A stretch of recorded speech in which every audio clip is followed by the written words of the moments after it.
மச்சான், அவ தான்டா எனக்கு எல்லாமே. ஆமாம், இதைத்தான் 6 வருஷமாக சொல்லிட்டுருக்கேன். டாய், 6 வருஷமாக லவ் பண்ணுறீங்க. இப்போ இந்த 1 மாதமாக அவள் மேரேஜ் பண்ணணும்னு சொல்கிறான்னு டக்குன்னு நீ வேலைக்காக துபாய் ஓடுற பற்றியா? சரி, நீ போகிற விஷயம் அவளுக்கு தெரியுமா? தெரியாது. அவள் எங்கள் லவ் விஷயமா அவங்க அப்பாட்ட பேச போயிருக்கா. அவள் அங்கே பேசிகிட்டு இருக்கும்போது நான் அங்கே துபாயில் இருக்கணும். அதனால் அவளுக்கு சர்ப்ரைஸாக இருக்கட்டும் நான் சொல்லவே இல்லை. சரி, பாஸ்போர்ட் எங்கே வச்சுருக்க? பாஸ்போர்ட் வாங்கிட்டு வரும்போது ரவி வீட்டுக்கு போனேன், அங்கேயே வச்சுட்டு வந்துட்டேன். நான் போய் அவனை மீட் பண்ணி எடுத்துகிட்டு வந்துடுறேன். பார்த்துடா, எங்களையும் மறந்துடாத. ட்ரை பண்ணுறேன்.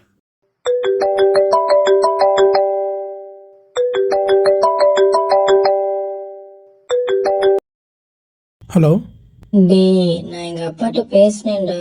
அவர் நம்ம லவ்க்கு ஓகே சொல்ற மாதிரியே தெரியல. அவர் ரொம்ப பிளாக்மெயில் பண்றாரு. அவர் பார்த்துருக்கிற மாப்பிள்ள கூட நல்லா வெளிச்சேட்டலாமா. நீ ஒன்றும் ஜாப் கூட போகல. எனக்கு என்னமோ எங்க அப்பா சொல்றது கரெக்டுன்னு படுதுடா. நான் அவரே மேரேஜ் பண்ணிக்கலாம்னு நினைக்கிறேன். என்னை மன்னிச்சிடுறா, நம்ம பிரேக்கப் பண்ணிக்கலாம். All the best. நம்ம எடுத்த போட்டோலாம் வச்சு நீ எதுவும் பிளாக்மெயில் பண்ணிட மாட்டே மேரேஜ் அப்போ? மூச்சவ பேச்சவ பேர் சொல்லும் அழகவ எனக்குள்ள கலக்குற ஆக்சிஜன் அளவ யாரவ 100க்கு 100 அவதான்